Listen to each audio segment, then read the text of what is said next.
अरे पानी करे तो चोराए यार पानी चोराई तो वञे यार पानी हेॾे तो पानी चोराई तो वञे माना ईअं न कर तूं हे पंजाब थी वियो अथव पंजाब पानी चोराई तो वञे सिंध जो हा सिंधी आपो खणी वञ हेलो ख़ैर तो चए ख़ैर दे फ़कीर साईं हाल ई मदद बाबा के पाण ग़रीब आहे राति जो फ़कीर हा वे न वे हो माना के होटल ॾे ते न 500 फ़कीर अचे था वञनि झटके में ख़ुदा जो कसम आहे हिकिड़े खे ॾे पोइ ॿिया त बाबा ईअं था अचे लहनि माण्हू वञे काॾे तूं घणा न करी नाने मतलब तय माना मां अॼु मुंहिंजे खीसे में पैसा ई कोन्हनि चाहे तूं ॾणनि मां तूं ॾिना घणनि खे अॼु मां न ॾिना आहिनि कंहिंखे उहो ॾींदो आहियां यकीन न ॾिनो आहे अला ॾींदो आहियां कूड़ हणण में तोखे मिलंदो छा न मां कूड़ छाजे लाइ हणंदुमि रे भला हे माण्हू तोखे सुञाणनि था त तूं हुननि जे साम्हूं पाण खे सुठो थो पेश करे अला मां नया ॾींदो भाउ मां नया ॾींदो ॼण बि न खपे या वॾी माफ़िया आहे माफ़िया माना छा हिते ॾिठो न हुई हुन छोकिरीअ जो इंटरव्यू जेका चए थी मलेशिया मां हितां कमाए मलेशिया में वञी पंहिंजो बिज़नेस कयो आहे फ्लैट ठाहिया आहे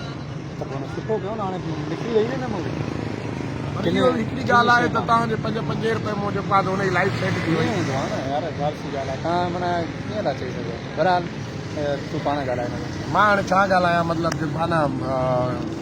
एतिरो वक़्तु कोन्हे को मूं वटि मां वॾो बिज़ी माण्हू आहियां ऐं जेको आहे फ़कीर जेके न जाम था अचनि हिते ख़ुदा जो कसम आहे हिकिड़े खे पैसा ॾे की माना थोरो अहसासु अचे थो असांखे बि पर पोइ लेन लॻी थी वञे दादा लेन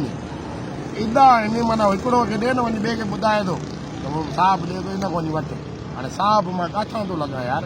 हीअ 5 साल पहिरीं वरिती हुयमि 6000 जी जैकेट अञा हलायां 5 साल पहिरियां 6000 में जैकेट वरिती ग़रीब आहे जो बाबा गरीब न आहियां त मां कहिड़ो अमीर आहियां हे मुंहिंजो दोस्त त हिकिड़ो सरताज जो तुर्क ट्विटर जो उहो घुरंदो आहे या भली आहे जैकेट त ॾे यार तूं बि पिन न वञी बाबा छा थो वरी हिते वेठो पिनूं दादा असांजी जॉब हेॾी आहे पिनण वारी भाउ सेल्स माना पेनांग भाउ हा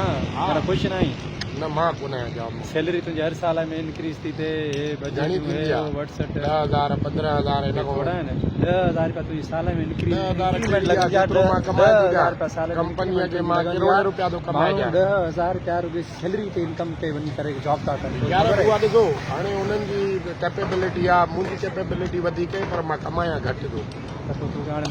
मां कंपनीअ खे हर साल 10 करोड़ कमाए थो ॾियां 10 करोड़नि मां मूंखे छा थी कंपनी तोखे सोर्स थी 10 लख 12 लख तोखे कंपनी सोर्स त ॾिए थी न करोड़ रुपए इन्वेस्ट त ॾिए थी न यार ॾे थी नो डाउट लेकिन महिनत त मुंहिंजी आहे न महिनत त मां पंहिंजो कमु छो न कयां कर न तूं पंहिंजो कमु करे थो घणो थो कमाए जेकॾहिं तूं पंहिंजी इन्वेस्टमेंट मतिलबु कंपनी इन्वेस्टमेंट खां बग़ैर जे करे तूं कुझु दाणा हुजनि तूं कमाए सघी आहे त तूं छाकाणि जॉइन करी आहे हिन कंपनी में इहो सुवालु वॾो आहे त इन जो मक़सदु इहो त तव्हांखे जेतिरो बि टैलेंट हुजे पर तव्हांखे इन्वेस्टमेंट ज़रूरु ॾिसो साईं हाणे लॻे मूंखां वधीक ग़रीब थो पर पंहिंजो पैसो त टेकियल आहे पाण माना नौकिरी नथो करे लॻा ग़रीब लॻे ग़रीब थो आहियां अमीर आहियां अमीर मां थोरो सुठो थो लॻा पर मां जेको आहे न आहियां ग़रीब उल्टो सिस्टम आहे हा बसि उहो गानो पाण वारो त अचे थो न उल्टा सिस्टम